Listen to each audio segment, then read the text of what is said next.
Polar 115, ang error niya is knife position error or knife overrun. Ibig sabihin, yung knife sa home position paghinto is nag-i-slide siya. So maraming pagmumulan yung ganitong error. Pwedeng sa belt, pwedeng mechanical, pwedeng may langis yung clutch. Pero sa kaso na to, dito ko siya na troubleshoot. Dito sa clutch niya, clutch pad niya nagkaroon ng problema. Medyo manipis na yung clutch pad at kailangan ng replace or palitan ng bago.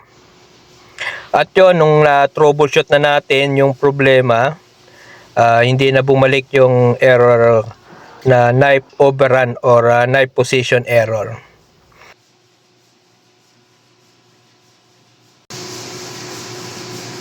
Yun lang mga master, kung nagustuhan nyo ang video na ito, paki-follow, like, and share na lang. Maraming salamat.